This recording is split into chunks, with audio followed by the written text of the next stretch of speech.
Hello everyone, English teacher here. Welcome back to our channel. I hope everyone is doing well. ఈరోజు కూడా మీకోసం మరొక మంచి video.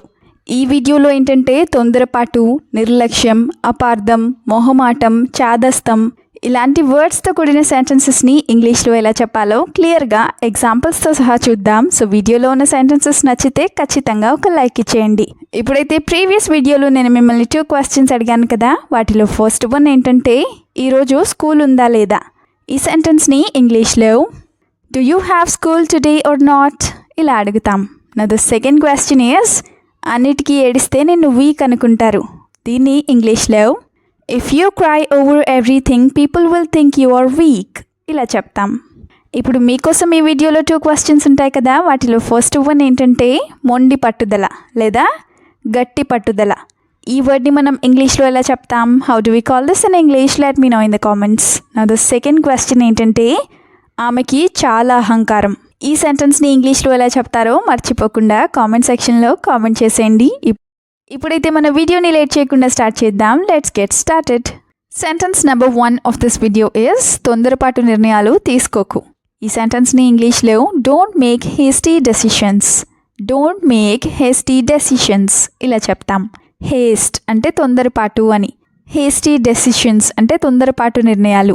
తొందరపాటుతనం వద్దు ఇలా చెప్పాలనుకుంటే don't be in a hurry. అదే తొందరపాటులో చేసేసాను ఇలా చెప్పాలనుకుంటే I did it in haste ఇలా చెప్తాం.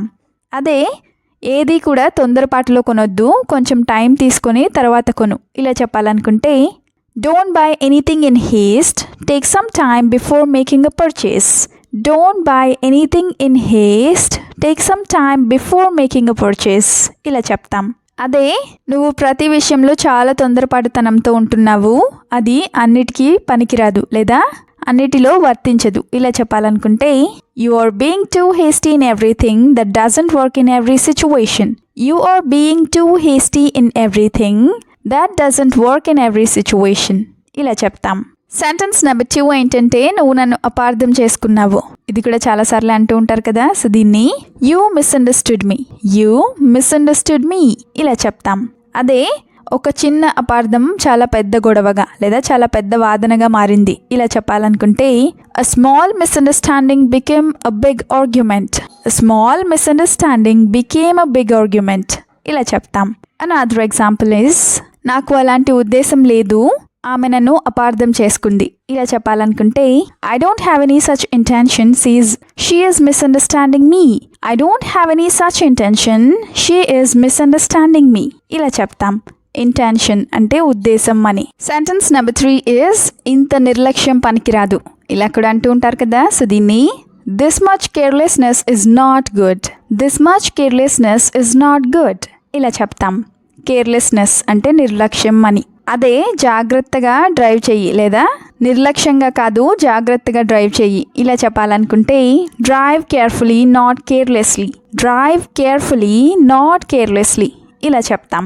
అదే నేను చెప్పే మాటలకి లేదా నేను చెప్పే విషయానికి నువ్వు చాలా నిర్లక్ష్యంగా ఉంటున్నావు ఇలా చెప్పాలనుకుంటే you are being very careless about what I am telling you. You are being very careless about what I am telling you ఇలా చెప్తాం. సెంటెన్స్ నెంబర్ 4 ఈజ్ ప్రతిదానికి మొహమాట పడకు. ఇది కూడా చాలా సిచ్యువేషన్స్లోనే అంటూ ఉంటారు కదా. సో దీన్ని don't hesitate about everything. Don't hesitate about everything ఇలా చెప్తాం. హెసిటేట్ ఆర్ హెసిటేషన్ అంటే మొహమాటం అని. అదే నువ్వు చాలా మొహమాట పడుతున్నావు, పర్లేదు కాస్త తిను ఇలా చెప్పాలనుకుంటే you seem very hesitant, go ahead and eat, it's okay. You seem very hesitant, go ahead and eat, it's okay ఇలా చెప్తాం. అంటే నువ్వు చాలా మొహమాట పడుతున్నావు, వెళ్ళి తిను పర్లేదు అని. అదే ఎదుటి వాళ్ళు ఏమనుకుంటారు అని నువ్వు చాలా మొహమాట పడుతున్నావు, అది మంచిది కాదు ఇలా చెప్పాలనుకుంటే you hesitate too much because of what others might think, that's not good. You hesitate too much because of what others might think, that's not good or that's not at all good ఇలా చెప్తాం.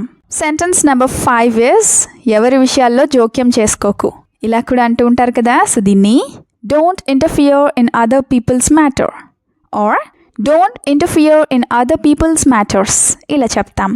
Interfering in others matters అంటే ఎదుటి వారి విషయాల్లో జోక్యం చేసుకోవడం అని. Interference అంటే జోక్యం అని. అదే నువ్వు నా విషయాల్లో జోక్యం చేసుకుని ఎక్కువగా మాట్లాడుతున్నావు ఇలా చెప్పాలనుకుంటే you are interfering in my matters and talking too much. You are interfering in my matters and talking too much ఇలా చెప్తాం. అదే నేను నీ విషయాల్లో అలాగే నీ ఫ్యామిలీ విషయాల్లో జోక్యం చేసుకుంటే నువ్వు ఊరుకుంటావా ఇలా అడగాలనుకుంటే if I interfere in your matters and your families matters would you tolerate it?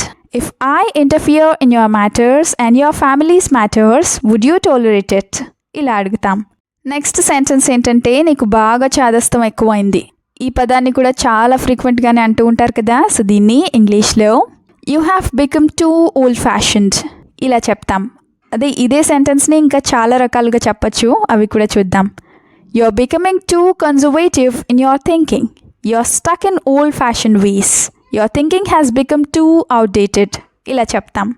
చాదస్తం అనే పదాన్ని మనం ఇంగ్లీష్లో చెప్పడానికి old fashioned, conservative, outdated mind set, rigid thinking ఇలా చెప్తాం. అదే నీ చాదస్తం నాకు చాలా ఇబ్బంది తెస్తుంది లేదా నీ చాదస్తపు ఆలోచనలు నన్ను చాలా ఇబ్బంది పెడుతున్నాయి ఇలా చెప్పాలనుకుంటే your old fashion thinking is causing me a lot of problems or your outdated mind set is causing me a lot of trouble ఇలా చెప్తాం. అదే as you grow older you are becoming more and more old fashioned. As you grow older you are becoming more and more conservative or you are becoming more and more outdated mind set fellow.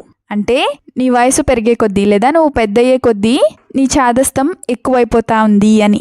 Now the last sentence is ఇక నేను ఇదంతా సహించలేను. ఈ సెంటెన్స్ని కూడా use చేస్తూ ఉంటారు కదా. So దీన్ని I can't tolerate this anymore or I cannot tolerate this anymore ఇలా చెప్తాం. ఐ కెనాట్ టాలరేట్ అంటే నేను ఇంకా సహించలేను అని. అదే ఇన్నాళ్ళు నువ్వు ఇంత కష్టాల్ని ఎలా భరించావో నాకు అర్థం కావడం లేదు లేదా ఎలా సహించావో నాకు అర్థం కావడం లేదు ఇలా చెప్పాలనుకుంటే I don't understand how you have tolerated so many hardships all this time. I don't understand how you have tolerated so many hardships all this time. ఇలా చెప్తాం.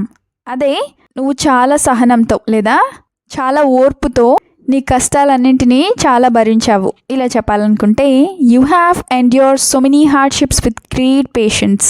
You have endured so many hardships with great patience ఇలా చెప్తాం. With great patience అంటే చాలా ఓర్పుతో అలాగే చాలా సహనంతో అని. Thank you so much for watching the video till the end.